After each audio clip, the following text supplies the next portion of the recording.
Hello everybody. I'd like to talk to you today about Parshat Chukat. Parshat Chukat starts off by telling us about the special mitzvah of the Parah Aduma, the red heifer. The red heifer is called a chok. What happened with the red heifer? Someone who became spiritually impure would be sprinkled with the ashes of this sacrifice and they would become pure again. But the person who did it would become impure. How does this happen? What reasoning can we have for this? They say that Shlomo HaMelech, the great, tremendously wise king, couldn't fathom the reasons behind this mitzvah. It says this is the Chukat HaTorah. It's a chok of the Torah. Why does it say chok HaTorah?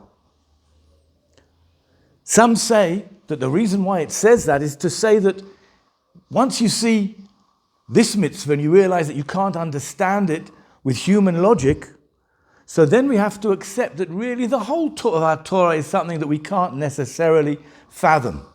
Even though we're allowed to go through the Torah and try and give reasons. There are books written about reasons to all our Tariag mitzvot. The Sefer HaChinuch goes through all the Tariag mitzvot and writes reasons behind them. But even if we don't understand the reasons, nevertheless, we're obligated to do them. That's what it means, Zot Chukat HaTorah. This is the chok of the Torah that really shows that maybe the whole Torah is a chok. It's something that we don't understand. Let's take, for example, the laws of kashrut. So you might say, well, kashrut is for healthy living. Kashrut is something that we can understand logically. Some people will say, look at all the kosher animals, they're all docile animals. We don't eat wild animals. We know that a person can be affected by what he eats. The Sefer HaChinuch writes about meat and milk. It's a question of mercy. The most cruel thing that you could ever imagine is to eat a child in the milk of its mother. The milk represents mercy. And the most cruel thing to eat an animal in the milk of its mother, it's going to arouse cruelty in us. These are all things that we try to say to rationalize and understand the different mitzvot that we have. Why do we keep Shabbat? Shabbat is good to have a rest one day a week. But when you look in the halachas of Shabbat, if I walk out into the street with a little needle in my lapel, I just broke Shabbat. Whereas if I carry a bench over my head and walk around, I haven't broken Shabbat. Even though I exerted myself more carrying the bench than I did carrying the needle. So is it really just about rest? I'd like to explain it like this. You can imagine that you've just bought yourself a new Ferrari. A bright red Ferrari. And it came with instructions. You were told, only put this type of oil in.